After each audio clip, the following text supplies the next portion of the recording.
estrategia del día es traída para vos por bloomberlinia.com.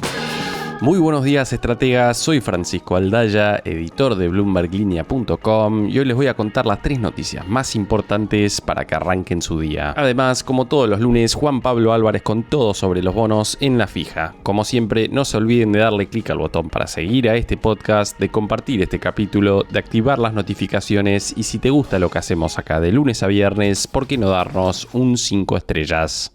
1.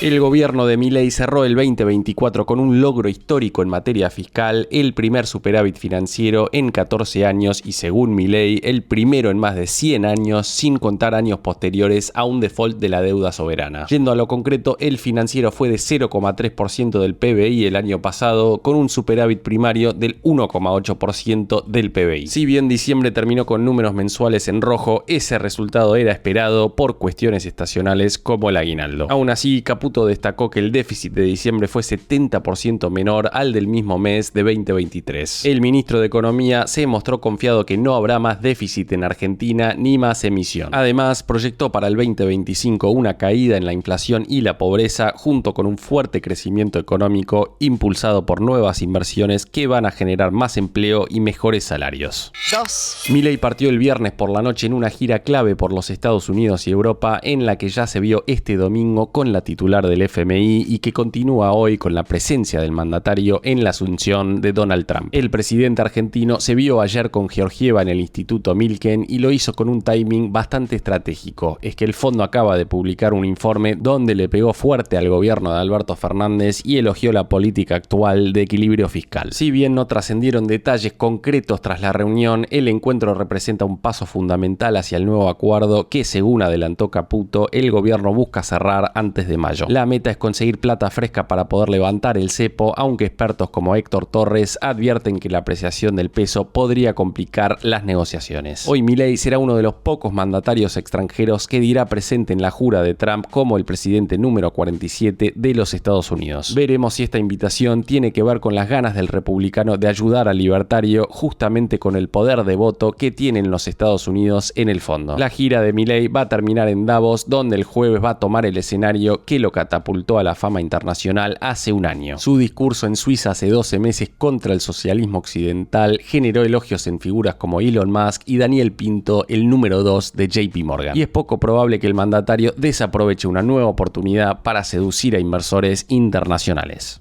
3. La economía y los activos del mundo llegan a la segunda presidencia de Donald Trump en medio de tensiones comerciales renovadas, pero con mercados mayoritariamente alcistas. China, que acaba de reportar un crecimiento de 5,4% en el último trimestre de 2024, superando las expectativas, se encuentra no obstante vulnerable ante las amenazas de Trump de imponer aranceles de hasta 60% a sus exportaciones. El crecimiento chino estuvo en línea con la meta del propio gobierno, pero según Bloomberg News, las cifras ocultan debilidades estructurales como una inversión inmobiliaria que se contrajo a niveles récord y la persistencia de la deflación. Los mercados estadounidenses, mientras tanto, celebraban la semana pasada el retorno de Trump con alzas contundentes. El S&P 500 avanzó 1,3% en las últimas 5 ruedas, cerrando su mejor semana desde las elecciones de noviembre del año pasado, mientras que el Nasdaq 100 subió aún más por 1,7%, impulsado por el grupo de las 7 magníficas. El Bitcoin, por su parte, alcanzó los $105.000 con un salto del 6% el viernes. El rally de la principal criptomoneda del mundo refleja el optimismo de los inversores ante las expectativas de que la administración Trump adopte políticas más favorables hacia los activos digitales, sumado a la reciente aprobación de los ETFs de Bitcoin. Las acciones tecnológicas lideraron entonces las subas, con Intel destacándose con un salto del 8,2% tras reportes de que podría ser objeto de una adquisición. El mercado también parece haber reaccionado positivamente a las conversaciones entre Trump y Xi Jinping sobre el comercio y TikTok, que sugieren un posible tono más conciliatorio en cuanto a las relaciones sino-estadounidenses. La primera prueba para ambos ya está entre nosotros con TikTok tras el fallo unánime de la Corte Suprema Suprema que respalda la ley para prohibir la aplicación en el país. Ahora ByteDance deberá vender sus operaciones en Estados Unidos o confiar en una intervención de Trump. Veremos qué decide hacer tras su conversación con el mandatario chino. Así las cosas, el panorama sugiere un 2025 marcado por la incertidumbre comercial justamente entre las dos mayores economías del mundo, mientras China intensifica su estímulo fiscal y Wall Street apuesta a que el proteccionismo de Trump no vaya a descarrilar las subas del mercado de equity. Antes de pasar a la fija, veamos rápidamente cómo van a abrir hoy los mercados. La Copa Bolsero 2025 no le trajo suerte al S&P Merval, que cayó 4,5% el viernes. Fue también una jornada bien roja para las acciones argentinas en Wall Street, con solo una suba de 0,2% para Despegar y caídas de hasta 6,5% para Banco Macro. Los bonos ley Nueva York cerraron en rojos de hasta 1,2%, el dólar blue va a abrir cerca de los 1.235 pesos, el MEP en 1.164 y el contado con liqui en torno a los 1.190 pesos. El Banco Central, por su parte, compró el viernes 86 millones de dólares, mientras que el riesgo país va a abrir cerca de los 644 puntos.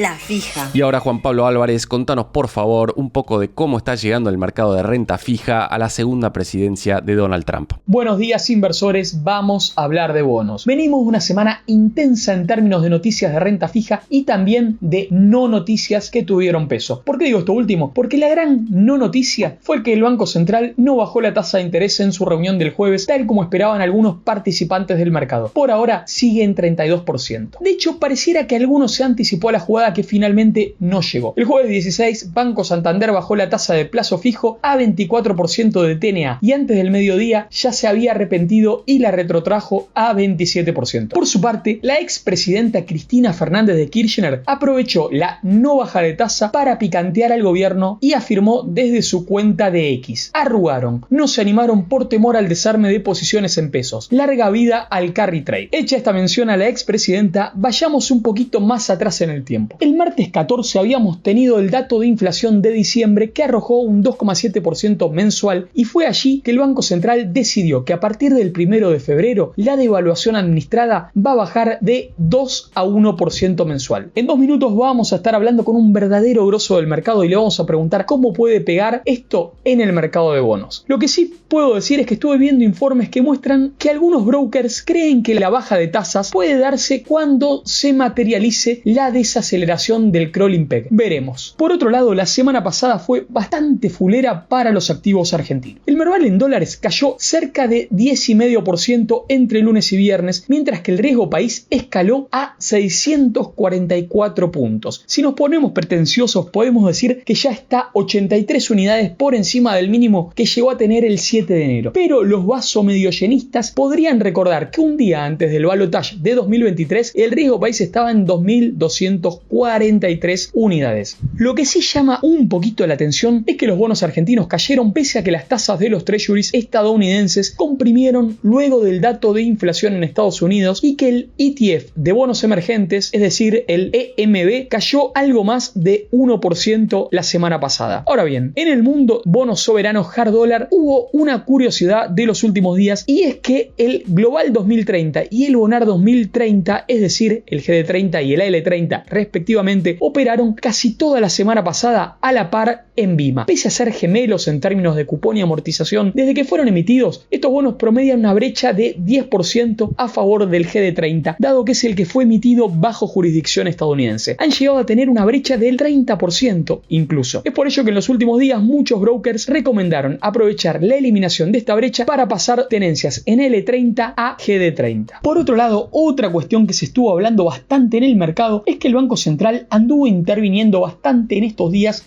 para mantener a raya los dólares financieros. Por último, y para terminar el repaso de la semana pasada, el martes tuvimos la primera licitación de deuda en pesos del año y el gobierno levantó 3,49 billones frente a vencimientos que rondaban más o menos los 2 billones si sumamos algunos pagos de fin de 2024. Un informe de PPI señala que el Tesoro fue algo generoso con los rendimientos de la colocación, pero aclara que esto se da en un contexto de escasez de pesos ante la reducción de tenencias del EFIS por parte de bancos y y el incremento en el stock de pases activos con el Banco Central. Teniendo en cuenta que la licitación del miércoles 29 de enero será mucho más desafiante, ya que vencen unos 11,8 billones, PPI cree que las tasas generosas podrían haber sido una estrategia para llegar con más holgura a la próxima subasta. Hecha esta introducción, ahora vamos a hablar con un experto de mercado, como nos gusta hacer en esta columna. En este caso estamos en contacto con Juan José Vázquez, quien es Head of Research en Cohen Aliados Financieros. Buenos días, Juanjo, bienvenido a La Fija. En primer lugar, Juanjo, te quería consultar a qué nivel de riesgo país te parece que debería apuntar Argentina para volver al mercado internacional de deuda y refinanciar vencimientos. Mirá, si te retrotraes fuera del repo a la última colocación que hubo en los mercados internacionales fue en enero del 2018 y también la hizo Luis Caputo, pero en circunstancias completamente distintas. Ahí yo todavía conseguido colocar 9.000 millones de dólares en bonos de 5, 10, 30 años a tasas que iban de 4,65% a casi 7%, pero en un contexto donde el riesgo país era 320 puntos básicos y la tenía norteamericana era de 2,6%. Hoy por hoy, a lo máximo que podrías aspirar para colocar deuda en los mercados internacionales, dado el estado de situación de nuestra economía, es a lo que te están rindiendo los países comparables con calificación CCC o B-,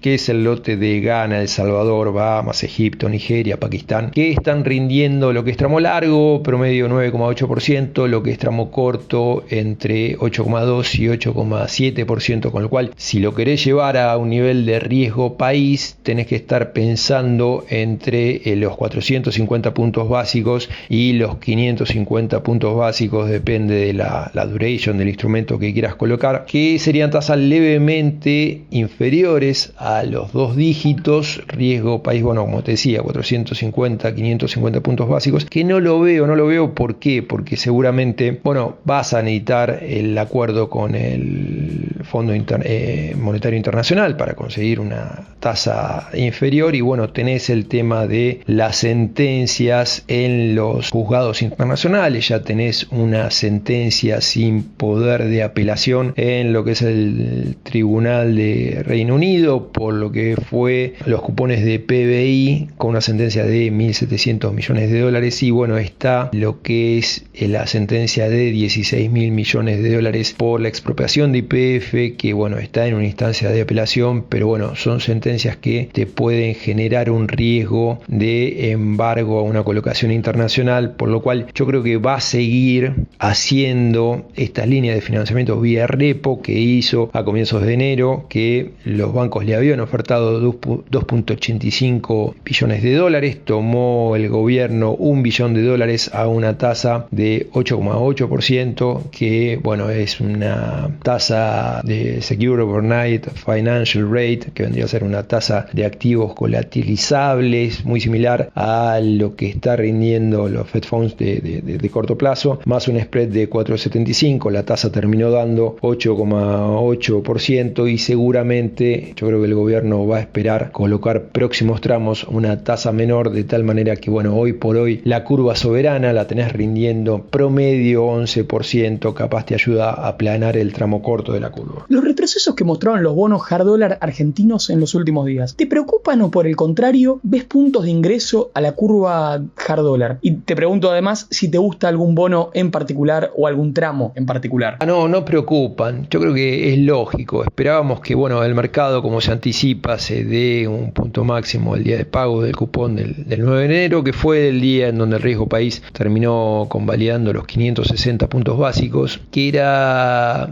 un spread muy similar al que venían cotizando los CCC norteamericanos. En ese día estaban en niveles de 540 puntos básicos, con lo cual prácticamente el spread era muy bajo, eran 30 puntos básicos, que era un objetivo de máxima. Ahora nuestro riesgo país está en 620 puntos básicos, el spread de los CCC norteamericanos contra los treasuries siguen en 530 puntos básicos, con lo cual se amplió ese spread entre nuestro riesgo país y los bonos CCC norteamericanos se amplió a 100 puntos. Lo lógico es que oscilen niveles entre 200 puntos básicos y 0 puntos básicos hasta que se conozcan nuevos drivers, con lo cual no es que me sorprendió, me parecía cierta manera lógico, teniendo en cuenta que venimos de una compresión del riesgo país muy grande, ¿no? Nuestro riesgo país en julio estaba en niveles de 1.650 puntos y bueno, habiendo llegado a 560 puntos básicos, te muestra una caída de 1.100 puntos en un semestre, lo cual la verdad que fue magnífico. Yo creo que hoy por hoy lo que queda es más que nada no tantas ganancias de capital, sino ganancia por carry. Por eso me gusta más todo lo que es tramo corto, y mismo contemplando que si vamos a esta convergencia con respecto a estos países que te mencionaba en la pregunta anterior, no tiene mucho más para ganar el tramo largo en referencia al tramo corto. Serían ganancias de casi entre 9 y 10%, con lo cual yo te diría que me siento más cómodo en lo que es bonos soberanos, con lo que es GD30, L30, y inclusive te diría, aprovecharía la circunstancia como para empezar a migrar a otros riesgos, más que nada subsoberanos interesantes o algo de corporativos. En la última semana el gobierno anunció una desaceleración del crawling peg. ¿Cómo te parece que modifica eso a una estrategia de bonos en pesos? Mirá, no nos sorprendió, la verdad que el mercado ya descontaba una modificación, una desaceleración en el crawling. Fíjate, el REM ya para febrero esperaba cierta baja en este devengamiento del 2% de devaluación que viene haciendo el gobierno hasta febrero de 2025. Y bueno, no nos cambió lo que es deuda a pesos, nuestras proyecciones. Nosotros contamos con una inflación esperada para 2025 del 23%, levemente superior a la inflación implícita en los precios de mercado, que está a niveles de poco menos del 19%. Nos sentimos más cómodos con todo lo que es bonos SER, tramo medio, te diría. Hay cosas interesantes como el TZX M6 que rinde 7,1%, el que no le molesta la reinversión de los cupones, el TX26 puede ser interesante, que está rindiendo TNA de 7,8%. Lo que es tramo corto, el T2X5 es interesante también. Y bueno, un bonito un poquito más arriesgado, Badlar más 5 es el PR17, como para tener en cuenta. Pero bueno, como te decía, no queda por ver qué pasa con la tasa de política monetaria. Seguramente va a haber una modificación el jueves 30 de enero. Va a haber licitación el 29 de enero. No sé si capaz se modifica antes. Pero bueno, esa es la incógnita que queda por revelar. Hoy la tasa de política monetaria está en 32% de TNA. Con la devaluación de febrero, que va a ser del 12% de TNA, hay un diferencial muy importante de 20 puntos entre la tasa de política monetaria y la devaluación, con lo cual lo lógico es que baje entre 300 y 500 puntos básicos. Si tenemos en cuenta que la inflación esperada por REM de enero del 2024 es del 2,4%,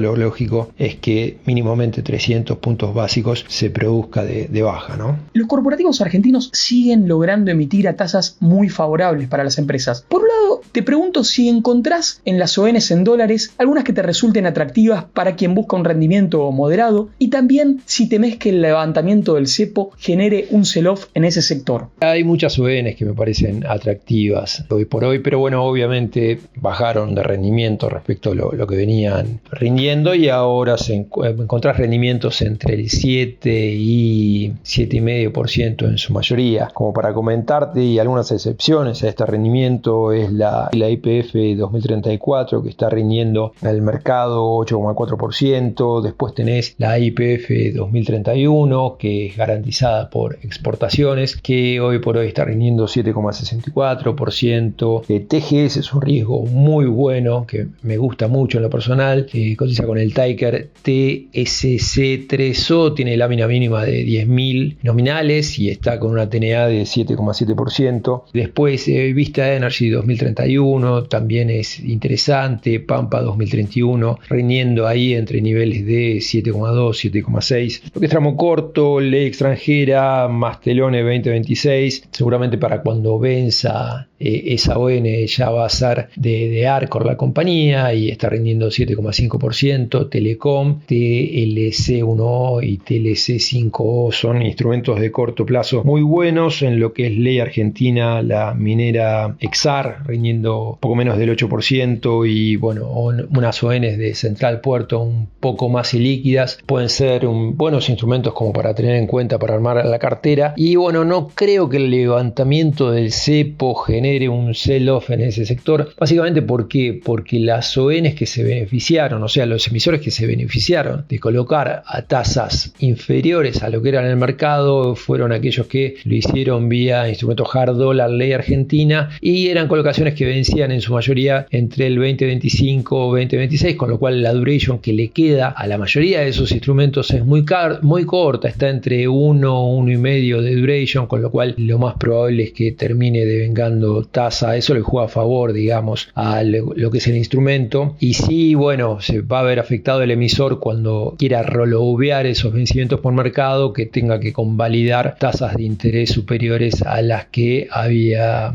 colocado en ese momento. Pero no lo veo así como que una vez sacado el cepo genere gran daño al precio de los instrumentos, básicamente por lo que te decía, la duration ya que queda en la mayoría de los mismos es muy baja. Para un inversor con posicionamiento moderado / agresivo, ¿cómo pensarías hoy una cartera argentina que incluya bonos y acciones? Mirá, hoy por hoy, dada la fuerte suba en lo que fue el mercado accionario, el Merval está a niveles de 2.150 puntos y venía de 1.050 puntos en agosto de 2024. Están la mayoría de las empresas que no estén ligadas al sector de oil and gas, están cotizando en con ratios de entre 8 y 10 de Enterprise Value EBITDA, con lo cual son niveles desafiantes pensando en rendimiento a futuro. Por eso yo te diría que armaría una cartera con énfasis en lo que es la renta fija, y dentro de la renta fija un porcentaje a lo que son los bonos soberanos, un porcentaje limitado, enfocado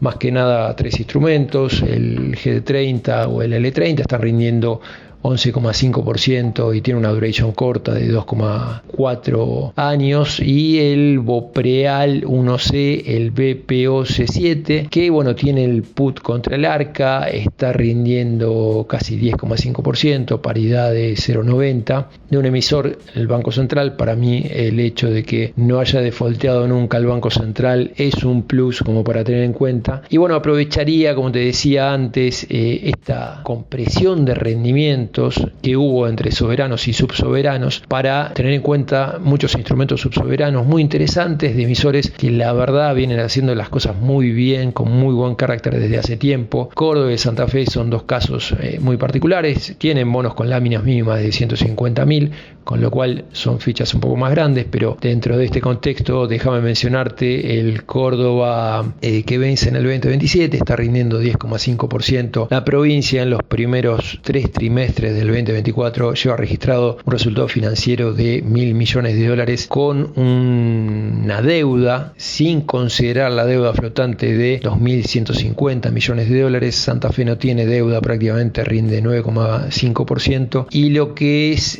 bonos de lámina mínima baja, para tener en cuenta 2 emisores con un grado de solvencia muy elevado, Mendoza y Neuquén no garantizado. Mendoza 2029, PMM 29 está rindiendo 9,5%, y Neuquén no garantizado está rindiendo levemente por debajo del 9%. Algo más especulativo, pero me gusta, dado cómo estuvo incrementando los recursos dentro del sistema financiero local, que tiene prácticamente $2.150 millones en pesos y dólares dentro del sistema financiero local. Es la provincia de Buenos Aires con el bono BA37D. Obviamente este es un instrumento más agresivo, pero bueno, rinde 14,5%, la duration es mayor, 4 veces. Esto lleva a que de alguna manera la paridad sea menor, está en niveles de 70%. Me parece un bono especulativo pero interesante. Lo que son acciones, yo tendría cuidado. Hay historias de largo plazo que me siguen pareciendo interesantes, básicamente por el management, lo que es Vista, lo que es Mirgor. Puede ser una oportunidad de lugar pensando en el largo plazo después de el 2024 muy malo que tuvo, y teniendo en cuenta que cotiza por niveles de Enterprise Value EBITDA levemente superiores a 7 veces el EBITDA, con un precio de aluminio internacional que, dado el aumento del costo esperado de lo que es la generación eléctrica, recordemos que una tonelada de aluminio necesita 15,7 megawatts hora de electricidad para ser generada. Ahí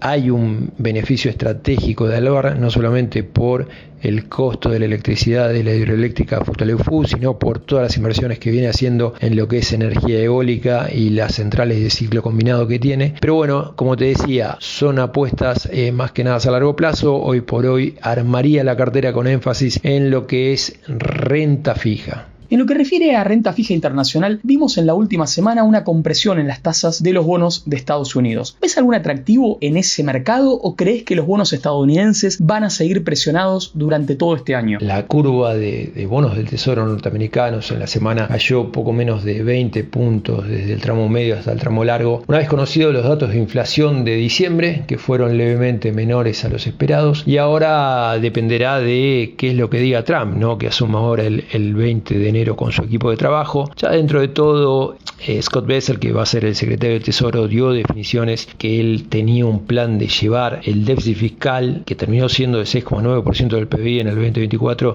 a niveles del 3% en el 2028. Vamos a ver si es convincente. Si es convincente, obviamente tramo largo se va a ver beneficiado, y me parece que la tenía norteamericana a niveles de 4,60 es interesante. Vamos a ver qué es lo que pasa. Es verdad que está generando mucha incertidumbre la situación fiscal de Estados Unidos, en el sentido que la deuda pública ya está en casi 100% del PBI, las erogaciones de intereses son casi 14% del total de los ingresos, viene arrastrando déficits fiscales altos, y bueno, obviamente va a depender de las definiciones que termine dando el nuevo equipo económico.